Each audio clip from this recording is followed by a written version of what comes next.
Okay. John, good evening, everybody. It's 6:02. I will now call to order the THPRD mid-year budget committee meeting for February 27th, 2025. Jessica, would you please take the roll? Hannah Bowie. Here. John Casino.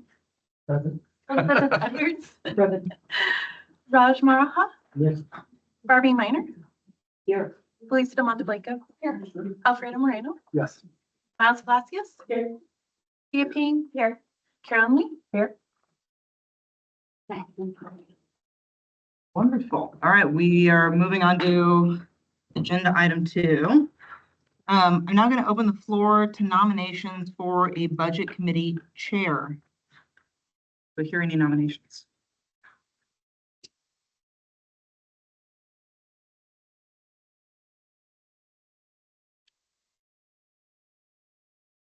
I'm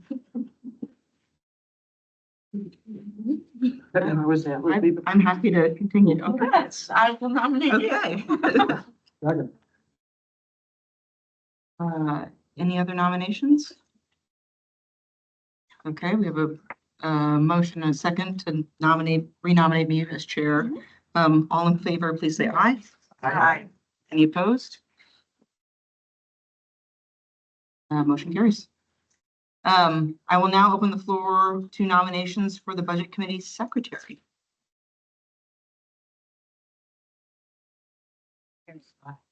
I nominate John.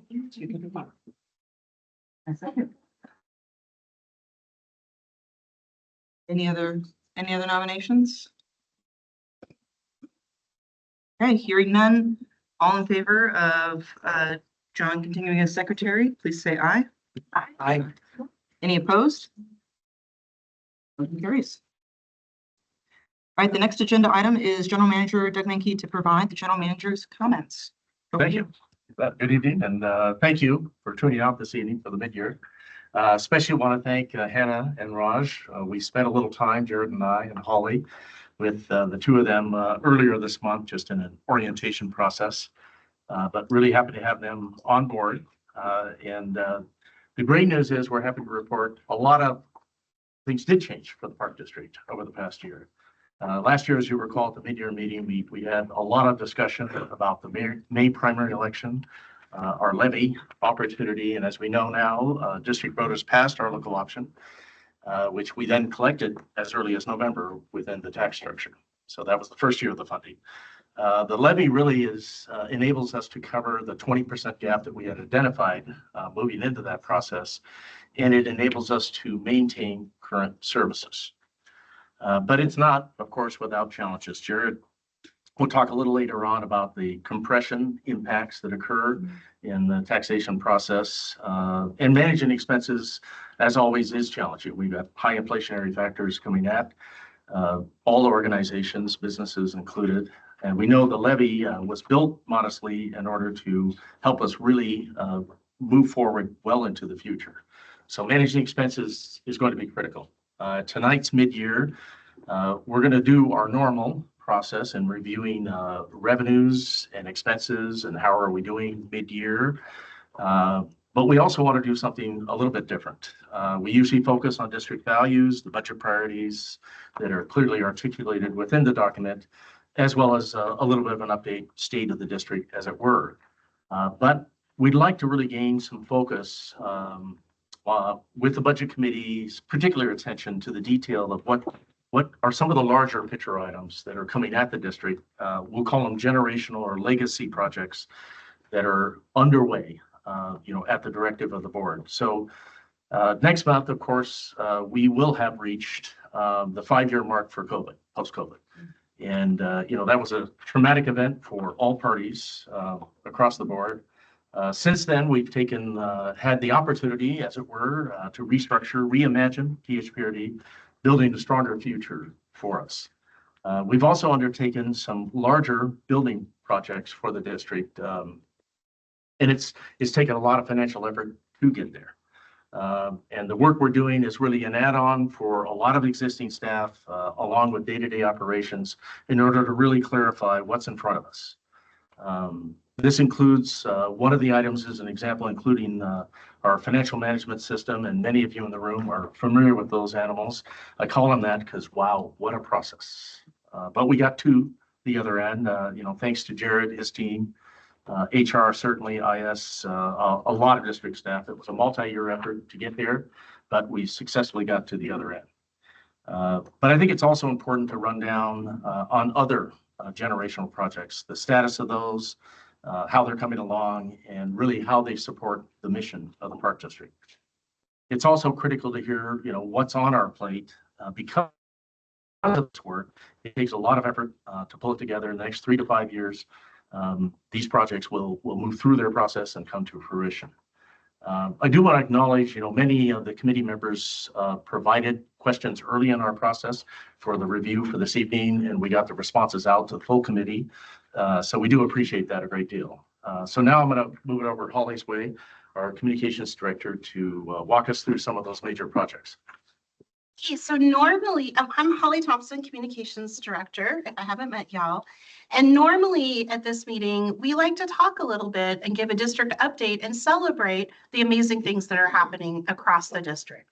You'd usually see fun slides of kids and activities. You'd hear about the 6,000 programs we'd offer, plans for summer, how things are going out in parks and natural areas, and it's super, super fun. And I'm sorry, it's going to be a little less fun this year because picking up on what Doug said, we really want to draw your attention and just have contextual awareness that we've got some really big things on our plate. And I love the word that Doug used in terms of them being legacy projects, because these are big, big efforts that are going to take a lot of time, a lot of attention, and a lot of resources. And it's important that our full budget committee and our board members have a solid understanding that these are on our plate, because I'm just going to say we really have a hard time saying, no, we can't do something, but we really are going to be focused on these things for the next 3 to 5 years. So we're going to have to be really disciplined to understanding that we're maintaining the district operations, and we've got all the day-to-day management we've got, and we've got to get these things done. So the first thing we're going to talk about might be a little bit of a surprise on there, and it says move to new headquarters.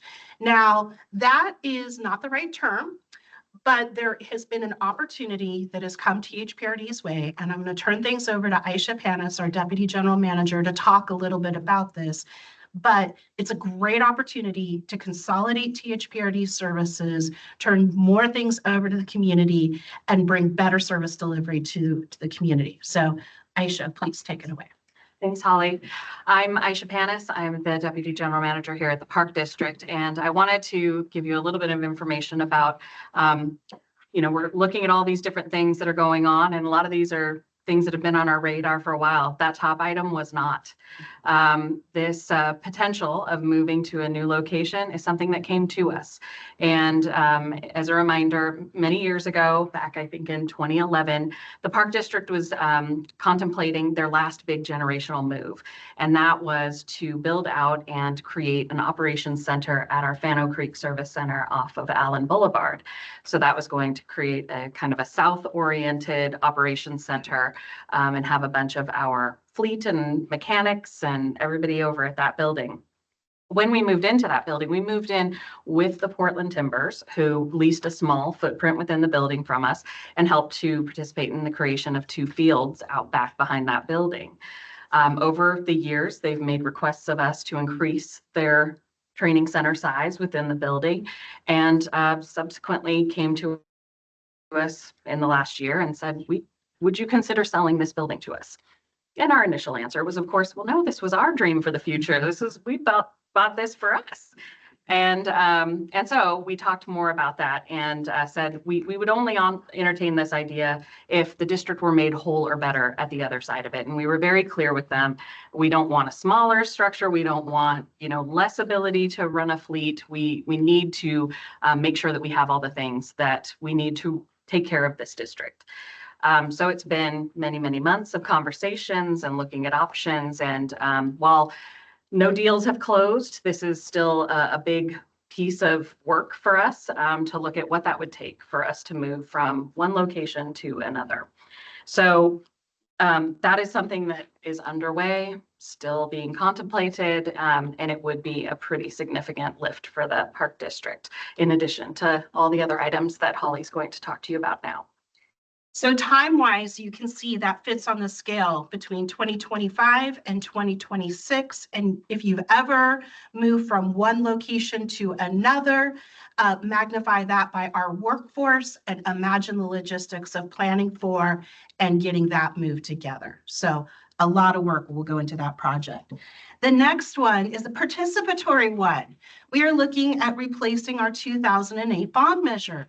And if you were affiliated with, worked for THPRD, volunteered for THPRD, and played a role in supporting THPRD in 2008 during the bond measure, raise your hand. Yeah, see, like 2 hands went up in this room. So you see my point? It is a legacy effort. It is a once in a 20-year effort for us to go out for a bond measure. And our $100 million bond measure is retiring. It's actually going to retire early. We were able to refinance and save the district patrons money for the cost of that original bond measure. And it's time to contemplate the future. So we'll have a work session in March with our board of directors and talk about this in greater detail. But having gone through the levy journey with us, you know that it took 16 to 18 months of work to get ready for an operational levy. And newsflash, it's going to take the same amount of time, 16 to 18 months, pretty intense, heavy lifting work, a lot of things happening behind the scenes. And by you saw those hands raised, that same thing is happening inside the building. We don't have a lot of institutional participants who are around for the 08 bond measure. So this is a learning experience and a new thing for us as we go through it, identify all the capital projects, identify what's most needed, and put together our case to go to the public about investing and continuing to invest in THPRD's future. The next thing on the list is website replacement. We've had a board priority and a district priority of investing in our technology because we know that we've had some antiquated technology that was built in-house and isn't keeping up with the times. We are on track to replace our website and have that completed by December of 2025. So that is in motion and is exciting. It will be fully language accessible, fully ADA compliant, be much easier to navigate, and definitely be people first. So it'll be much easier to get your information than it is today. So I can't wait for the future with that one. Next big piece of legacy work is our IT assessment. So this week we have finished up an assessment with an outside consultant of our IT department. I know you'll find it shocking. We have a lot of work to do to modernize our IT department, beginning with some basics. We've got to do some restructuring. We've got to get some positions cleaned up.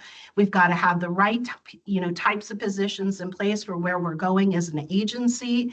And we also need to modernize and update our policies and our practices. So there is a lot of work to be done there. One of the things I'm super excited about in looking at putting things together, we're going to get a lot of our bucket list done in that IS assessment when we move, because we'll be setting up our server room appropriately the first time at the new location. So some of these things kind of mix together and are wonderful, but they will take time, attention, effort on top of day-to-day operations. And we also have bargaining beginning. And Aisha, do you want to talk about that? Sure. We have our new HR director, Steve Sutton here, and he has started leading us toward our bargaining process. So every 3 years, we enter into those discussions with our Employees Association. They kick off, well, we have a prep meeting tomorrow, but they kick off officially next week.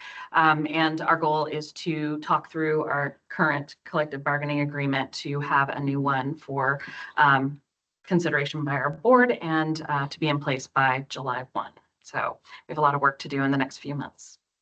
The final big legacy project we put on here is levy renewal. Now, I know you're like, Holly, we just passed the operational levy. What are you talking about? Well, if we're on track to do that bond measure potentially in 2026, by the time we conclude the bond measure and we're looking into the future, we will be hitting 2028 and it will be time to start planning for the levy replacement. Again, our concept when we went out for the levy the first time was to build a model that would sustain us for 10 years. We want to be in a position that we can go to our voters and ask for their consideration to continue to support an operational levy at that same amount. So that is what we're planning for and what we're trying to build towards. But that will take an ask of our voters and the heavy work that that takes of communicating with, getting your messaging out, and building support for the continued operational funding of the district. So, and we'll still do the 6,000 programs and all the fun things and be great stewards of natural areas and take care of our parks and our trails on top of all of this legacy work. So we've got a lot on our plates for the next 3 to 5 years. Could you say, just give some update on the registration system replacement as well? Oh, did I skip over that? You know what? I am like, I'm balancing between glasses, right? And so I can't see, I can't read my piece of paper. I gotta like switch. I'm sorry I missed registration system. I was probably afraid of Tia. So,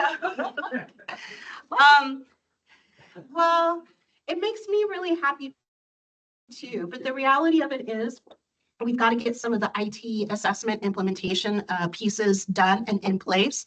So we expect to begin requirements analysis and some of the gathering homework that we need to do in 2025, but meaningful work on new registration system will really begin in full force in 2026, and we're expecting a 2028 implementation date.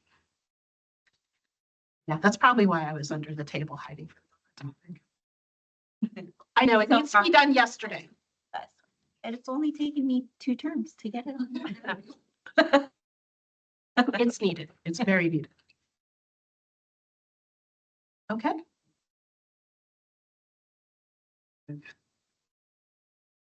If there's no questions for Holly, good evening. Jared Isaacson, Finance Director for the district. Perfect. You've received a mid-year packet with budget reports. Tonight, we will be reviewing that information and providing an opportunity for public comment on the upcoming budget for the 25-26 fiscal year. Now, this budget, the budget for this fiscal year was adopted by the board in June and then amended by the board in November of this last year. Now, this is a summary of our amended budget compared to the most recent projections of programming, maintenance services, and operational activities that are planned for the remainder of this fiscal year. You also have in your packet a more detailed version of the projections for each division, department, and center within the district. Now, this slide is a summary of our revenue projections for the current year as compared to our amended budget, as well as the actual results for 2 prior fiscal years. Now, property taxes, let's see if I can get this. The biggest one here is our largest source of revenue. Now, these are projected to be in line with the amount that is budgeted. Now, in some ways, this is a little bit of a disappointment. A year ago, when I estimated the property taxes to be collected this year, I estimated that they would be affected by approximately 18,000 in compression. The actual amount of compression affecting our property tax collection this year is more than 730,000. While this number is large, it only represents 5% of our current year assessed property taxes. Measure 5 compression is real and affects the district. This is another example of the need for property tax law revision. Our mid-year projections for program revenues is approximately $1.2 million more than the budget for the current year. The current year's budget, the program revenues were established based on stabilized operations and realistic growth projections. Now, in other words, the program revenues were reset to what the centers believed they would actually collect.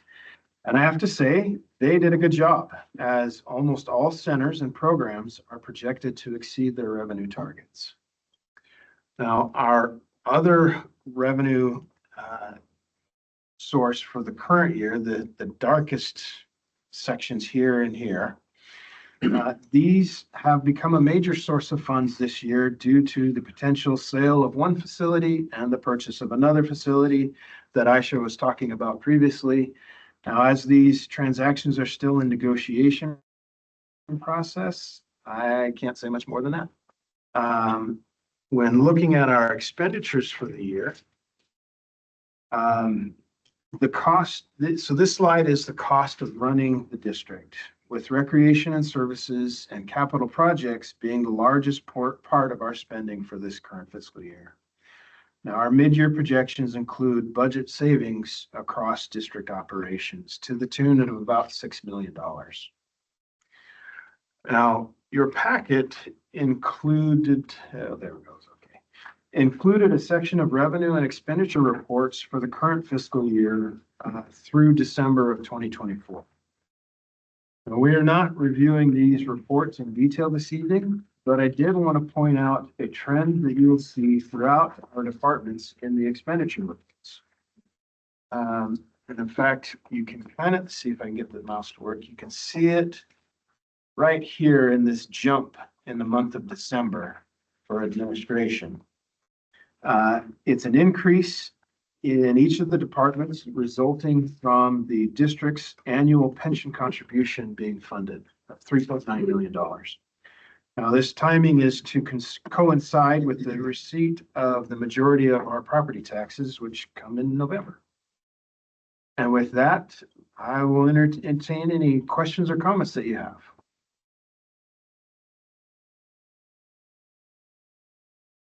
John. Putting like the last presentation, this one together for a second. Are the legacy projects that we've heard about, are those part of the current budget that you're going through now, or is that next? So one of those legacy projects is, and that moved to new headquarters. Oh, sure. Okay. And that's the one in the. Yeah, that is one of the reasons that the board amended the budget, was for this unintended opportunity that came to us. The board increased the appropriations for the sale and then the appropriation for the purchase of the new one. And so it's anticipated that we'll be able to complete this transaction before the end of the year. And so we're anticipating getting those revenues and then spending that money. Now, should the transaction for some reason fall apart, then we're not going to get the revenue and we're not going to spend the money. Okay, great. Thank you. They are supposed to be back-to-back transactions. Yes, So without a sale, we are not going to do the budgets. as well. exactly. Yep. If there are no further comments or questions, I'll turn it over to Aisha to go through our capital. Jared. So I am happy to be able to talk to you about our capital program, and the capital program is made up of a variety of funds. And so we wanted to give you some pictures of the different projects that we're working on. For some of our completed projects that have been finished this fiscal year, we have some new beautiful floors at the Stir Center. We had a bit of water damage after the storm of last January, so we took care of that and it looks great now. We've also replaced water chemistry devices at many of our pools, and we had to replace our pump at Aloha Swim Center. I got a video of that and a message that said pumps shouldn't sound like this. And so we worked quickly to be able to replace that pump. It was something that was anticipated. It just had to happen a few months early. So we got that in there. It's much flashier and much more red than the last pump. We're excited about it. On the next slide are some additional completed projects. One that resulted in a lot of noise to those of us who work in the administration building, the breezeway roof renovation. Doug had a lovely view of a porta potty that was on top of that roof for a series of weeks, and we were glad to see that go away. But we have a nice shiny new white roof there. You can see on top of the gray there of the breezeway area on our complex at 158th and Walker. Also at the main complex, we were able to do some upgrades to our maintenance shop that houses all of our north operations. So all of our staff that take care of the north part of the district. And there we were able to do some roof repairs and repainting, keep that looking ship shape. On the next slide, we have some pathway projects. We do pathway projects every single year. You can count on us to take care of just not great asphalt with brand new sections. This one on the top is from Summercrest Park. And we also have a brand spanking new boiler at Garden Home Rec Center. So that is cool for everyone who wants to stay warm while they're in that building. On the next slide, I think we have some of our in progress ones. And so we do have a lighting package in this year's budget. So we're replacing lamps throughout the district. This is one of our sports complexes where we're getting those new lights. We also have, as I mentioned, additional pathway repaving projects across the district. And we are replacing the stable roof at the Jenkins Estate this year. Another fund that we manage through our capital project is our system development charges. And these are the charges that are paid when development occurs within the district. So as houses are built, as new development comes on, payments are made to us. And we use those dollars to increase the recreational amenities within our system. So two of the things that we're working on right now, Abbey Creek Park. This is a phase 2 development. So several years ago, we did the first portion of the park development, and we are adding new play equipment, a teen hangout space that we haven't had before. And we are installing shade structures around the play equipment. Yes, we have one board member in particular very excited about this. And so that project is reaching completion now. And so we're going to have to take a little time for some grass to establish, but they should be able to access play equipment, the neighbors and visitors to the park within the next few weeks. We also, on the left side of the screen, have, if we could just let me talk, Serenity Park, please. Serenity Park is located in the northeast quadrant of our district, just south of Highway 26. And this is off of Pointer Road, and it is tucked away in a neighborhood. We have not had a park site up in that area, so it's very exciting to have something that neighbors will be able to walk to. They'll be able to access from both the north and the south. And this has a new play equipment, walking path, and there will have a large open lawn there that people can enjoy. So 2 of those SDC projects are coming underway. And on the next slide, this is an exciting project to share with you. We had some really gray sky photos. So I said, you got to get some better pictures. So we got a beautiful blue sky day to show off the new multi-purpose sport court at Mountain View Champions, which is in the southwest quadrant of our district near Mountain View Middle School.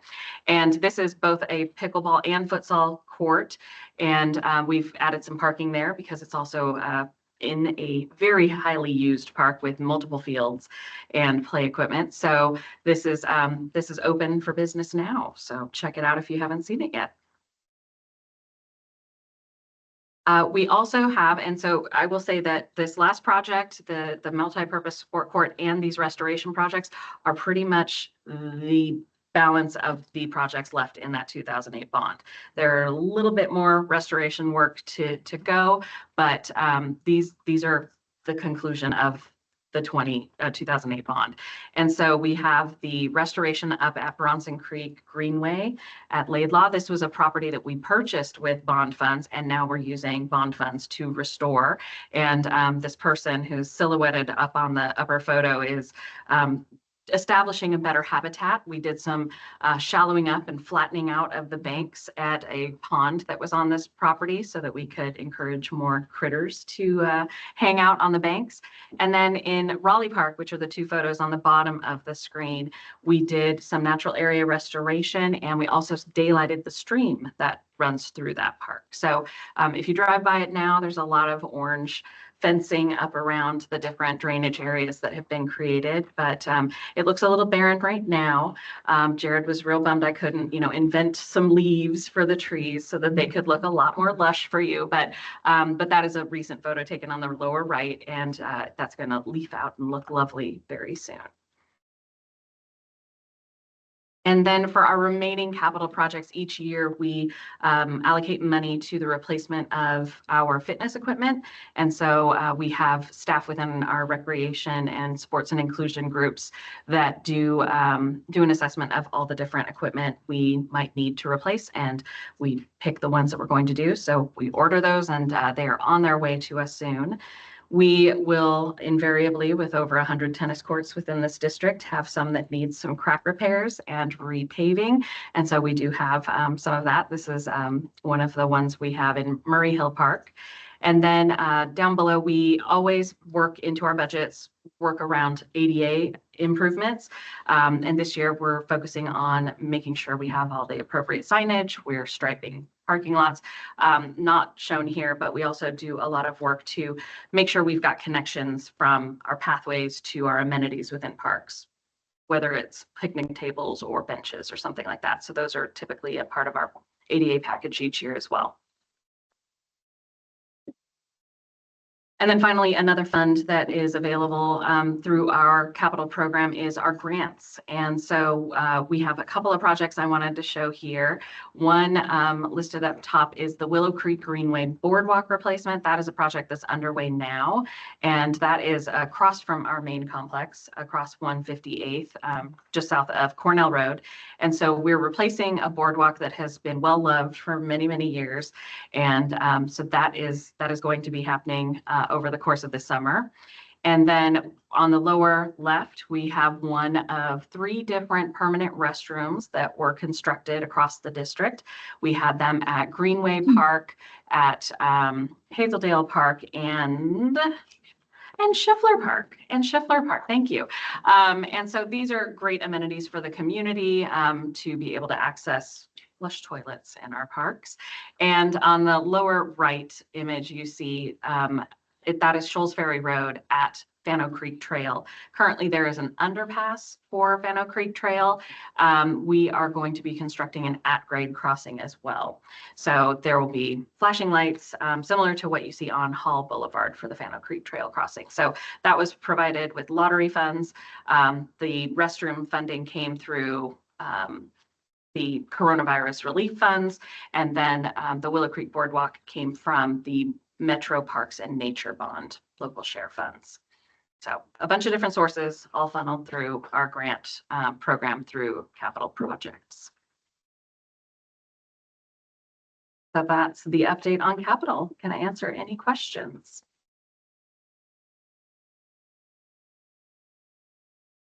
It's much a question, but a comment. I always get excited when I see the projects that are coming through, and you get a much better sense seeing the pictures and having Aisha describe them than just seeing the line items. The drinking fountains and porta potties, or actual flush toilets, are huge for families using our facilities, or I use a ton of the greenways for running, and I'm always grateful when I know I can fill up my water bottle somewhere. It makes a huge difference. And I think it's an important climate adaptation going forward so that folks can access water. And also kudos on the boiler. I feel like we've been talking about that boiler at Garden Home for a long time. So more just an acknowledgement that you're doing great work. And grants were really not part of the strategy until recently. And it seems like it's made a huge difference for the district, or it's added in a not insignificant way to what you're able to deliver. So just also kudos on that. Absolutely. Thank you so much. We've often had comments on the boiler at Garden Home that it is underwhelmed in the room because the other boiler was vast. And with new efficiency, it's like, it's all by itself in there. I guess I do have a question because that kind of opened the door. Are the grant funding, are those new sources or any of them new, or is that just kind of like? Coronavirus was new. It's a couple years old at this point. The Metro bond came through in 2019. So this is the first project we are spending those funds on. And we have a variety of other ones that have been approved for spending, just aren't yet moved along in the pipeline. So we have a fantastic grants administrator. She works really well with our foundation lead, and she also works with a variety of staff across the organization to identify grants. And we did have a question, I think it'd be great to mention it, about the whether our grant strategy has changed. There is some uncertainty on the federal level about what funds might be coming to states, and we're watching that very carefully, of course, but that hasn't changed our grant strategy as much as the fact that we have been so successful in getting capital grants in particular. I think we've got 22 capital grants in our pipeline right now. So we need some time to actually deliver those projects. And so our direction with our grant strategist has been to take a little time to focus more on program-oriented grants. So there's a shift there, but that was necessary prior to anything changing federally. And so we are focused on those programs. Can we get funding for workforce development? Can we get funding for Learn to Swim? That's going to be kind of the direction of our energy for a little while so that we can get some of those capital projects out the door. Okay, yeah, I mean, it is great to see, some things that got funded that wouldn't have otherwise. So that's wonderful. I have a further question on that. Well, so I know in that questionnaire, we talked about the one federal grant with, but federally, indirectly, I mean, directly, we don't really work with them or get supplied or funded by them, but indirectly, we have a lot of other entities like the city or, school and all of those kinds of districts. Are we in jeopardy in any of those kinds of things with our stance of like DEIA and the federal funding and how those may filter through other government entities to bestow money on us, not directly through federal grants? There's only one that we're focused on right now, and that is funding that came to us through a congressionally directed spending from FY24. So we're hopeful that that is still coming our way. We've not received any notice that that's changing. Some other agencies we're aware of have been told that their money is not going to be coming. So none of those have affected us, but it is sad to see other agencies not being able to deliver the projects that they were intending to. Okay. But that is our own, that's our only one point up. I don't even know. Right now, yes. Okay.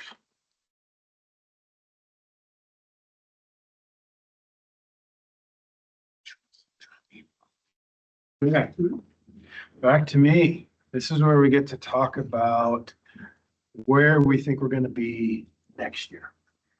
So this slide is an overview of the projected resources and expenditures for our upcoming fiscal 25-26 budget. The amended budget column on the left is our current fiscal year budget. The middle column shows the mid-year projection we reviewed earlier this evening. And the right column is our initial projection of resources and expenditures for our proposed budget. Now, this projection does not yet include all of the grant-funded activity or management-approved additional budget requests for the upcoming year. These amounts will be added into the proposed budget as we formalize our expectations in the coming weeks. The top line, see if I can get the mouse to work. There it is. This top line, our cash on hand, includes the projected general fund cash carry forward of $36 million, $6 million of reserve for future expenditure, and $8.3 million dedicated to capital projects.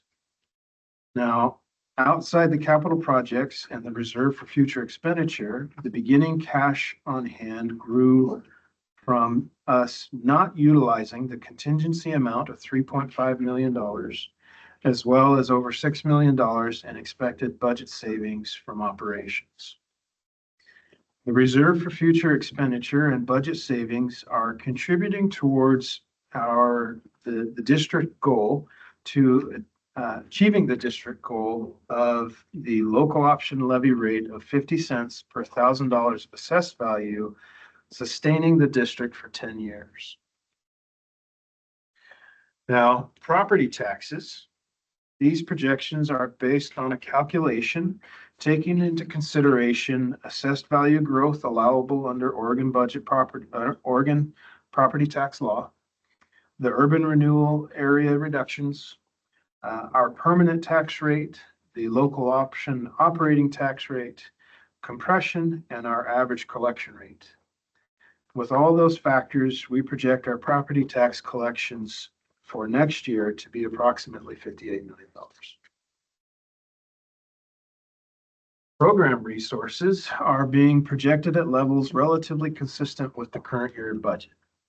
While the mid-year packet does show no increase in program resources, the proposed budget will show increases for expanding hours and programs at some of the centers.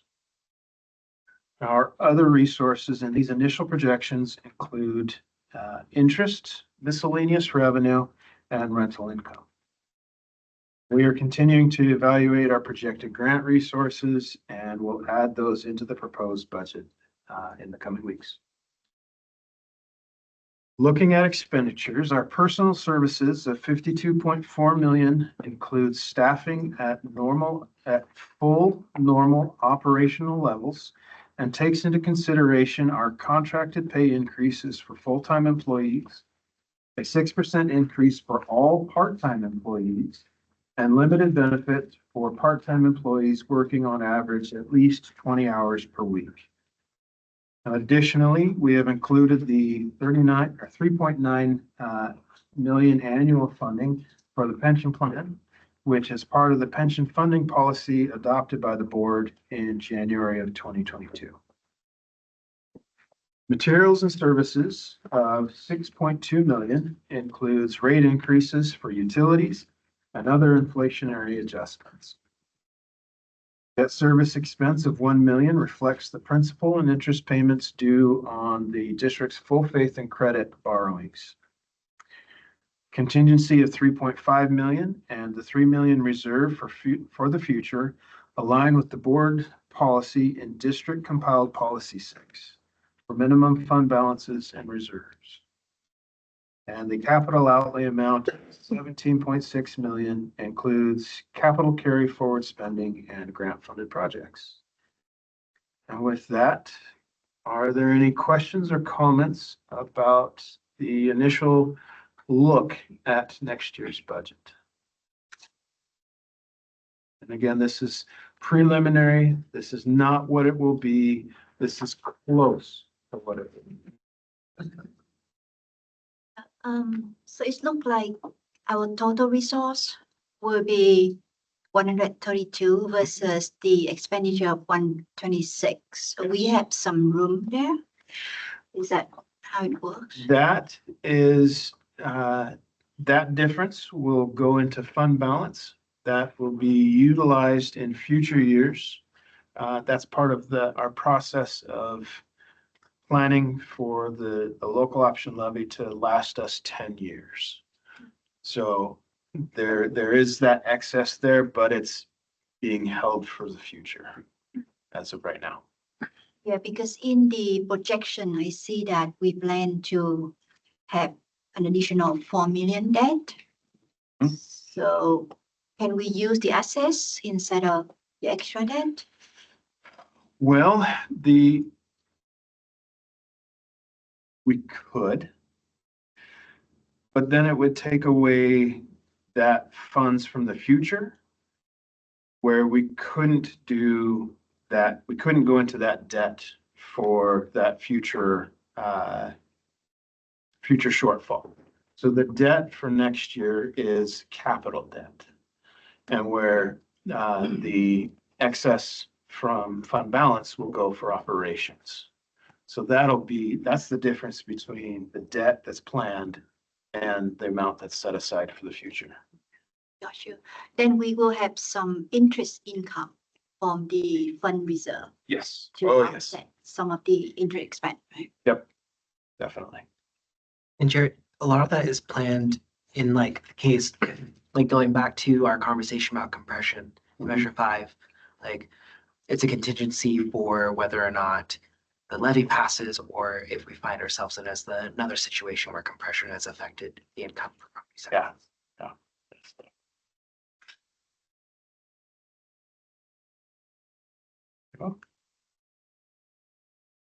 Yes, John. Yeah, I'm just trying to remember like the graph, that you had over time, and can you just, I mean, I think that you answered it already, but you were expecting this gap here to make up for shortfalls later, right? Yes. To like smooth it. Yes, I wish I brought it now. And again, it's not finalized, but I've done updates to that, and the way I have it sitting today, and it's going to change, so take this with a grain of salt. We will be able to build that reserve up to $18 million and not $3 million a year, and not start spending it. I believe it was, we'd start spending it in 2031. And we certainly can bring that for the April meeting, because that's Oh, yes. traditionally your work session where you'll spend a lot more time in detail. Yes, I'm, what's the right word? I'm, pleasantly optimistic. No, it's not quite it. I'm pleased and optimistic about that projection. I had made a mistake previously when I presented it to the management team, and it was a much dire view. And I found that mistake and corrected it, and I'm like, oh gosh, this looks a whole lot better. We still need to be frugal. We still need to be conscious of how we spend our funds, but it is looking better. So. I'm just surprised you don't have a page number for us in anticipation. You maybe do.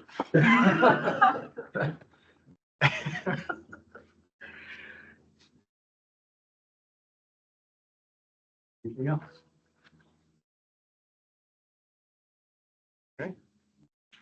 With that, I believe I'll actually turn it back over to Elizabeth. So now is the time in our meeting that we set aside for public comment. So do we have any requests for public testimony this evening?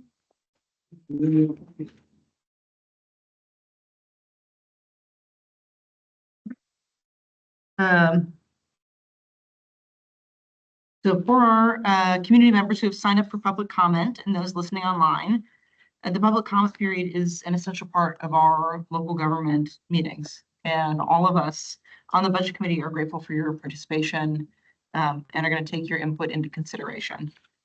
Each person will have 3 minutes to speak.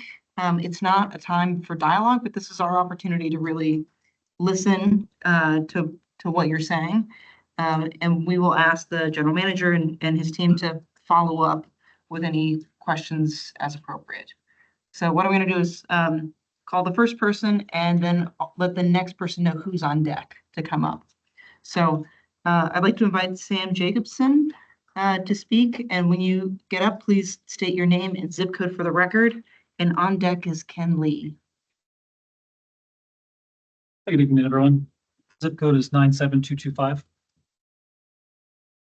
You guys hear me okay? And you can state your name for the record too, even though I said it. Sam Jacobson, Thank you. zip code 97225.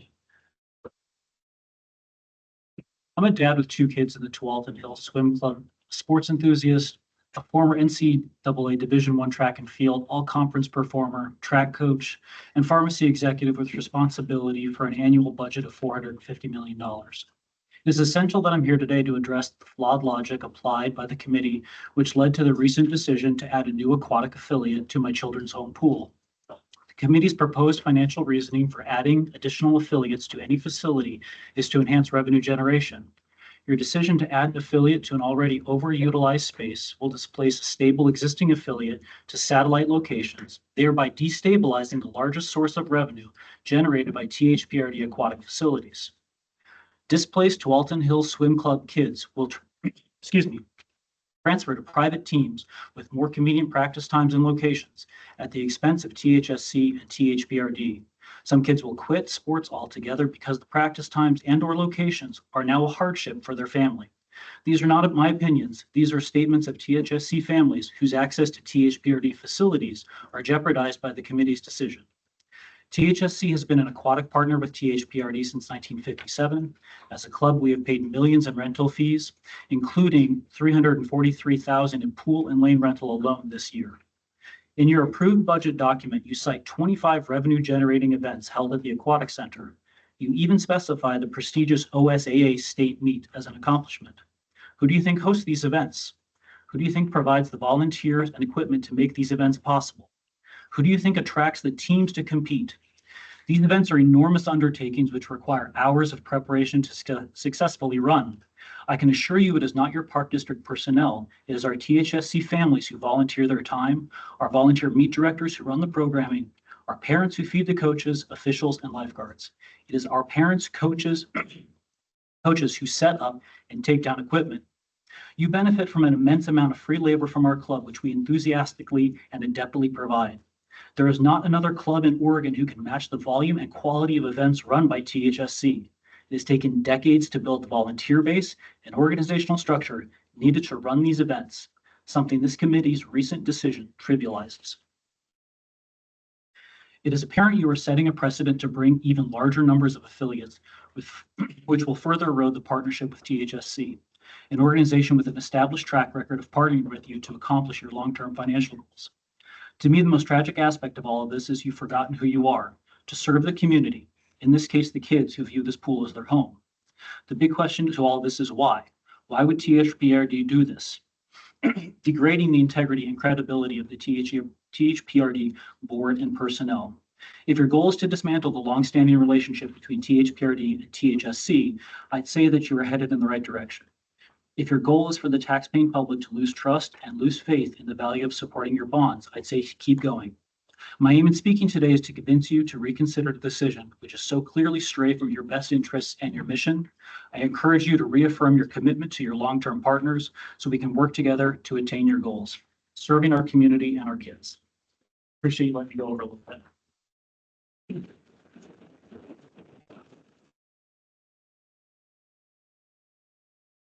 On deck is John May Zhang. On next up, thank you.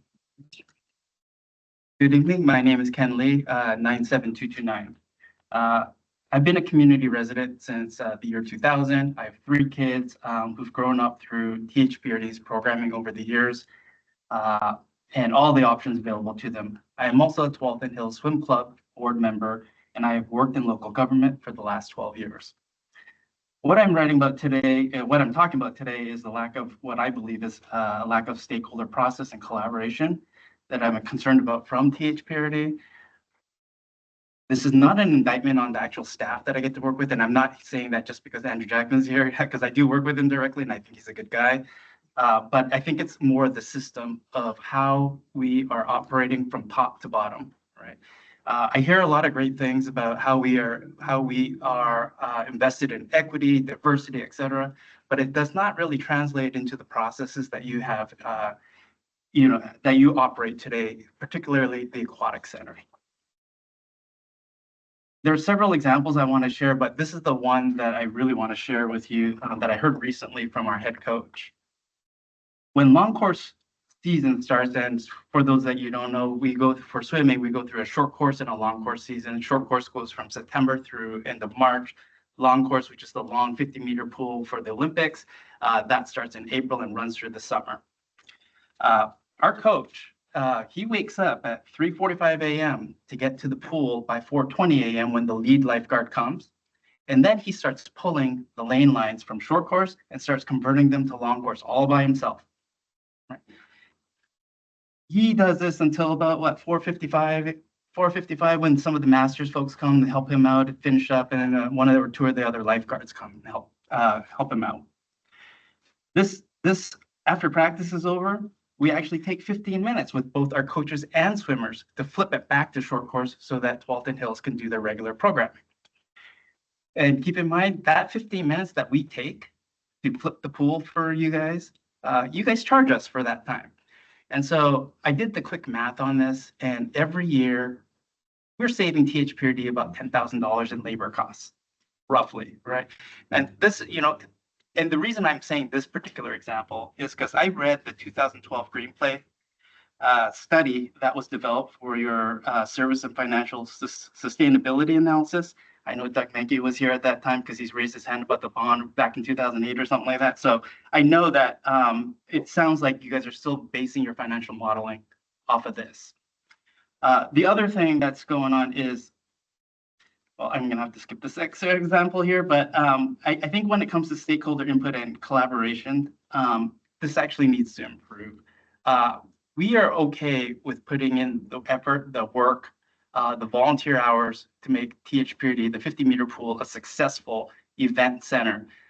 Even tonight, we have hundreds of volunteers right now at the 50-meter pool running the OSI, Oregon Swimming Championship meet, the 11 to 14 championship. If you drive by there tonight, you will see that parking lot packed, and the economic impact it brings not only to THPRD, but the surrounding community as well. So having said that, I've heard that when we go through these processes, we're trying to go through an equitable process, but is it really equitable when you are harming and displacing diverse communities such as ours? Thank you.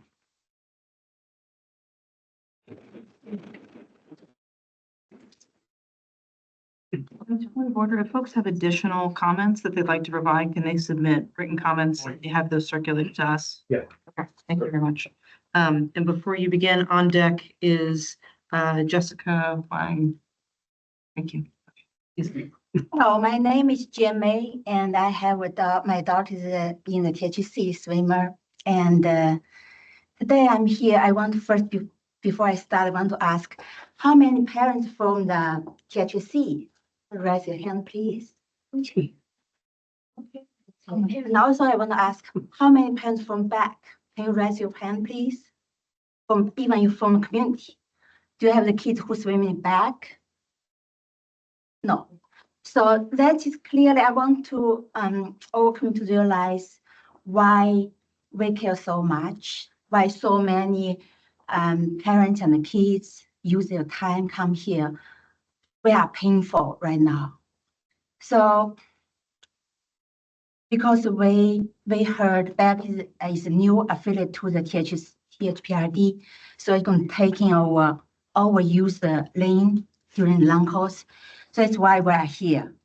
And I just realized very beginning we talked about we want to build a community very strong and bright future, have bright future. But if we want to do that, every decision needs to be smart and wise and correct. Then we go the right direction. But right now, what we know, THC is a top-ranked 2 at Oregon State. Our club has been the only swim club since 1957. So we are like part of a THP body. Right now, the decision is like hurt your body right now. It's hurt our family, hurt our swimmer, hurt our coach. And the back has its own home pool. I remember our team need to go looking for the pool from the back pool. But right now we will turn down because we are not allowed to use that pool. Like today, we are host the 11 to 14 state, and our kids is running around. We have different schedule and different pool. And our families is hosting the volunteer all times, at times to that. I want me to consider how much we contribute to this successful community. And back is our very close neighbor. We would like to help our neighbor, but it's not right to manipulate a way to to use our pool at the cost of our time. I don't think that is right. So right now, the tension is very high and debating is everywhere.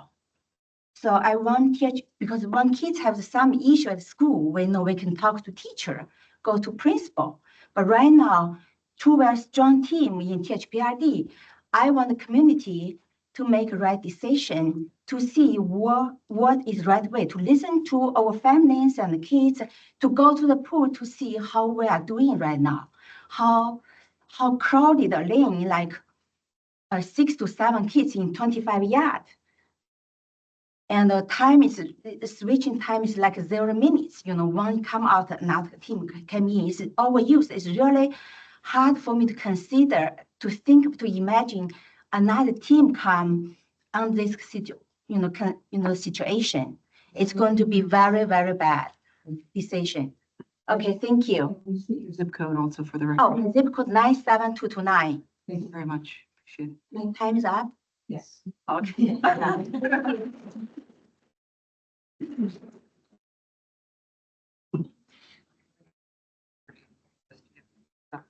Good evening. My name is Yu Huang. I go by Jessica. It's easier.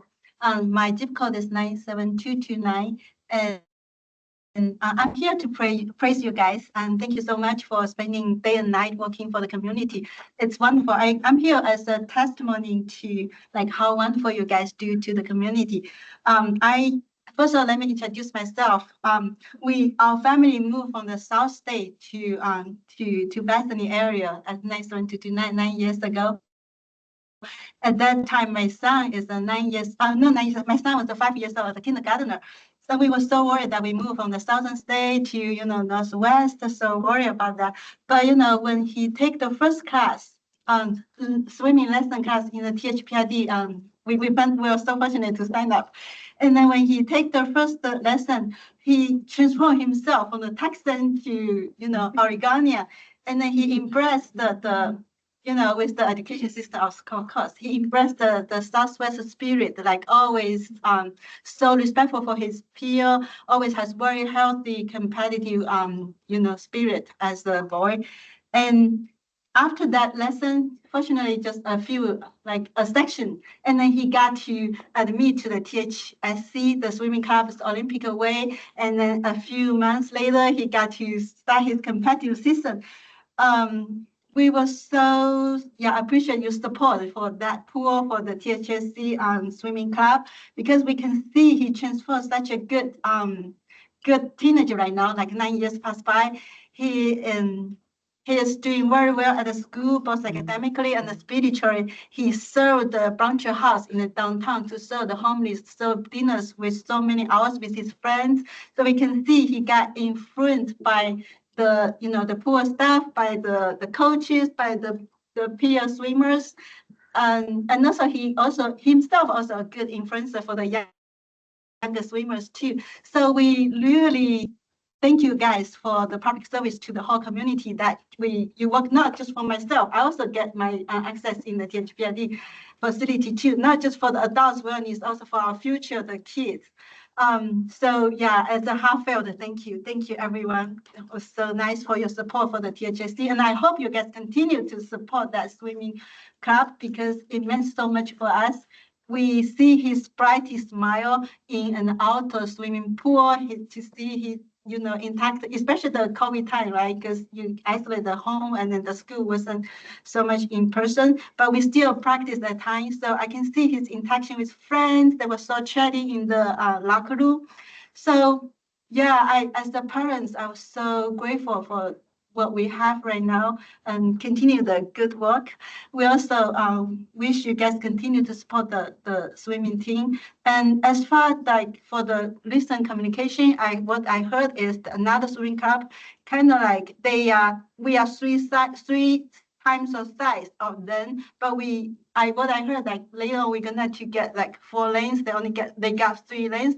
So I hope that the home pool practice is so important for, because right now my son is a freshman. So, it's so important for the high schooler. They are very busy if they juggling between pools. Also, half of parents, I work over the east side of the Providence, east side of the town. I go there on site every day because I do the facility thing. So I hope that, we can still able to practice, don't have to juggling, that my schedule can still work. And also I grew up in South China. I'm sorry. Yeah, okay, just 1 second. I grew up in South China. I myself doesn't have the opportunity to learn how to swim. So I grew up in South China. I want to, I so appreciate that the public service in USA. So I also want to appreciate that, not because of some swimming club, they have some parents in the board, so they have the privilege over us. I want fairness over everyone. And then also, as Holly mentioned, that it's a circle for the legacy. Our swimming club actually has the relationship with THPRD since 1957, so it kind of like legacy too. Yeah. Now, excuse me, I'm gonna to volunteer in the pool back too. Thank you.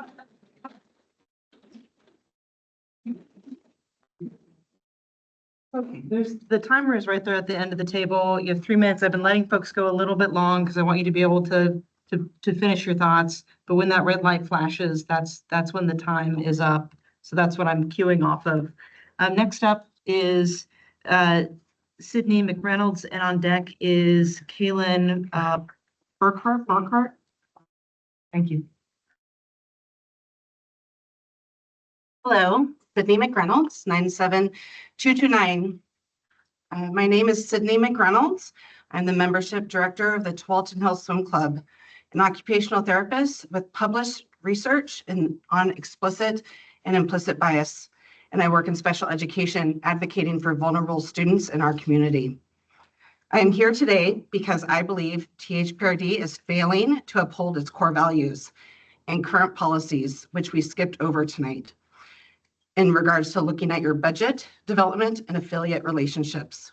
Specifically, the Aquatics Division proposal to displace THSC lane space at the 50-meter pool, our primary location since it opened, will make swimming inaccessible for many, including myself. My children who attend public school rely on preschool practice times due to the Beaverton school schedule. With the proposed changes, my son in an advanced group will likely still stay at the 50-meter pool, while my daughter, who's an emerging group, will be at another location. As a working parent, it's impossible for me to be at 2 places at once, get them to school and then to work.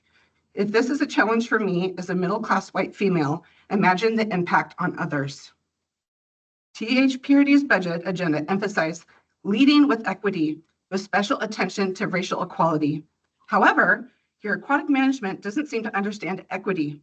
Their response to THSC concerns is the only 50-meter pool. Everybody should access it. This is a misunderstanding. That is equality, not equity. Equity is providing access based on need.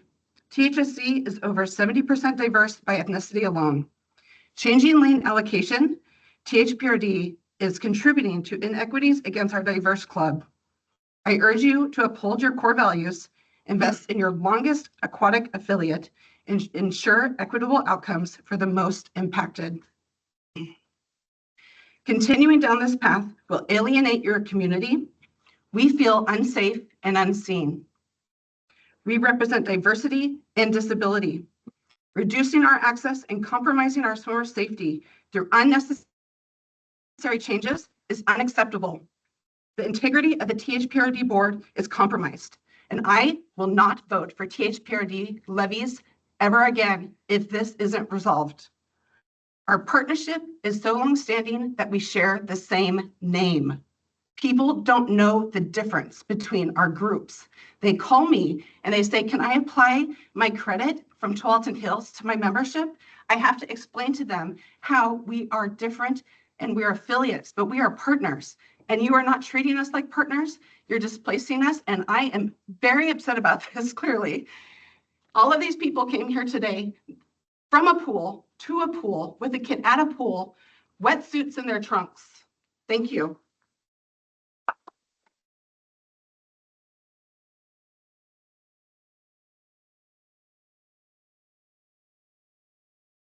then on deck is Daniel Cole. Caitlin, and I've been going to Tualatin Hills Aquatic Center recently because I recently learned how to swim. I really like going to Tualatin Hills, and the coaches are super supportive. And I'm here to talk about the allocation of the lanes for the new swim team. And I think since there's a new swim team joining, it'll be kind of hard because already I have almost 40 kids in our swim team. It's called the Bolt Squad. And it's really hard sometimes since we only have 4 lanes. And I think adding another swim team could lead to distractions and a change of schedule, and it could cause some hardship for other people. And in conclusion, I think sharing lanes with another swim club will make it harder for us to train and even stay safe and have fun. And there's already not enough room for a lot of kids in the pool. And adding kids might make things more difficult, and I might lose some of my friends who are part of THSC. So I kindly ask you to please prioritize the current THSC swimmers and help the kids to pursue their passion for swimming in a supportive environment. Thank you.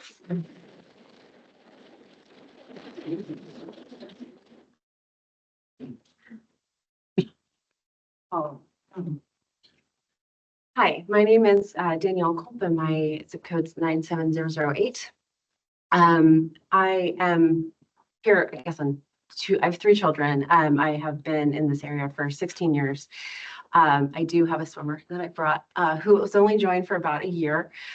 So I don't have the big history. I also was not a swimmer. But I will say that the community in this club is very significant. And when they talk about volunteering, I will say that I was shocked at the amount of volunteering that is required. And if you don't make it, you have to pay. That's how intense this is. And the amount of, year-long requirements. They really are making this a huge part of this community. I also have a soccer player, and I was at Mountain View Champions Park just yesterday and lived there quite a bit, and that new field was very nice. And if there are plans for any more soccer fields in South Beaverton, that would be really fabulous. Because they're all when we play club and we're there every day. I, again, don't have all the history. The information I have and what I reacted to was that the new affiliate is primarily comprised of members that are outside of THPRD and don't pay the taxes that I have paid for 16 years, right? And will continue. And I guess I'm really surprised that when it comes to this lane allocation, that from a financial perspective and from just a proportional perspective, if this club, I am a math major, but you don't need one for this. If there's a club that's 3 times the size of another one, then how can the lane allocations be 4 and 3? That's just not proportional, right? So that's confusing to me. But then also just from a perspective of being a tax-paying citizen, how can an entity with folks that aren't paying those taxes come and get the same type of preferential treatment for a club that's been around, it sounds like, for 67 years. So I will go ahead and end early. Save us some time. Thank you.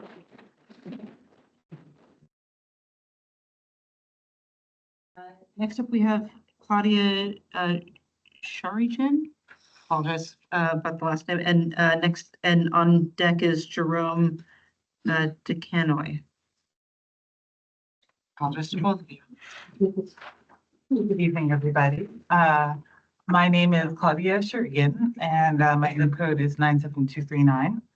I have a son and daughter in the Tualatin Hills Swim Club. Our club prioritizes giving back to the community, which is one of the reasons why we're growing and we need more space. As our club grows, we have more volunteers who are trained in the different pieces of running aquatic competitions. We are ready to help out at the community events without expecting anything in return. I know it's great to work with other affiliates, but none of them offer quite the same things that we do. I just want to get a little personal with this next part. It means a lot to my family to be able to swim competitively at a 50-meter pool with not just some of the best coaches in the state, the best coaches in the state, certified by OSI. As a Black American mom, the opportunities to support my children's goals and dreams in swimming holds a special significance. My mother grew up under racial segregation in Washington, D.C. in the 1950s. As a child, fun places like amusement parks, ice skating rinks, and swimming pools were not open to Black children like her. Even this month, my mom and uncle spoke with anticipation of our next visit back east and the fun of taking the kids to the community pool. I didn't have the heart to remind them of how ordinary their extraordinary has become in our time. Even though we've come so far as a society, there are still large discrepancies in access to swim programs and to competitive swimming achievements between Black and white members of our community. Even today, I continue to hear prejudices and myths that are perpetuated by this lack of representation, and also the representation in swimming excellence like this club provides. Black people can't swim. Their bodies don't float. Black women shouldn't swim. The chlorine will make curly hair fall out. Swimming is a rich people's sport. These ridiculous tropes are swept into history's dustbin with every stroke, flip turn, and strong finish by our Black and brown swimmers. It has been a beautiful thing to watch my children progress in swimming from nose-holding cannonballers to their pride in winning coveted rubber ducky for the first time, to mocking my clumsy attempts to mimic their graceful soaring butterfly strokes. In March, my mom will join us in California to cheer on my son as he represents THSC at the Southwest Age Group Regional Championships. I don't know how we got here, but we're going. It's amazing. We are grateful to THPRD for their ongoing collaboration with THSC to break down historic racial and ethnic inequities in competitive swimming. Our team members, swimmers, and parents aspire to give back to the THPRD community in equal measure. Our club's fundraising provides infrastructure for competitions at the 50-meter pool. Our organizational capacity trains and provides volunteers for numerous swim meets, not only those involving our own swimmers. Since we are a big club, we can give back in a big way, and we're trained and we're ready to work. And we hope that all our swimmers can continue to have their needs met at THPRD. Thank you for listening to me tonight and for your part in my family's story.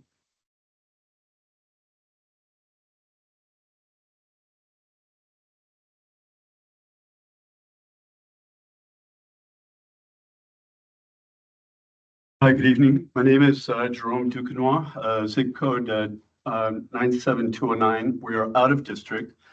I'm here tonight to testify in the current relationship. So everybody's talked about the relationship between THPRD and THSC. Well, this began as a partnership back in the late 50s, early 60s. I feel the relationship has become much more of a landlord-tenant relationship. I'm not going to talk about stories. I'm a former swimmer myself, Division I swimmer. I have a daughter that's graduating this year from THPRD, going to be going off to college. I want to talk to you about numbers. I'm on the board of THSC. I've been doing an economic study. I've been in touch with Oregon's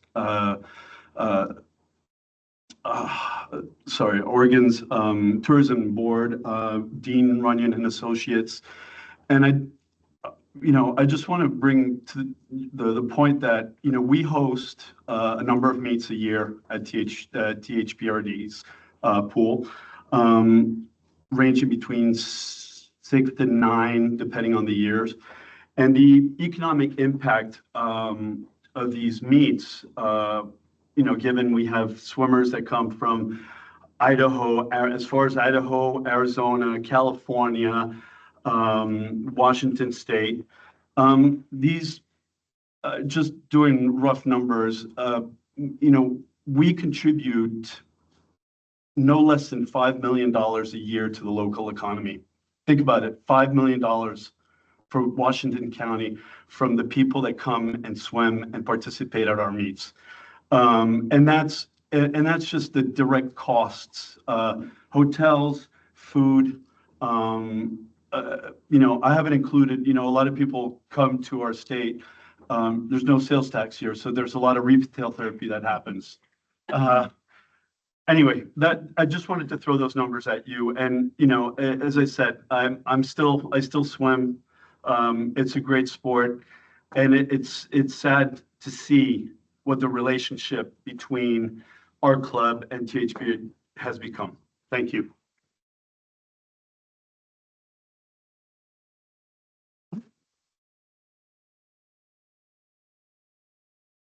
Thank you all. Appreciate you providing testimony this evening. That's the end of the list that I have. I think, am I able to move on to the next agenda item, Doug? Any other? Sure. So we will convene again. Our next budget committee work session has been scheduled for Thursday, April 17th at 6 p.m. And I'm going to look around the room. There being no further business this evening, we're adjourned. Thank you.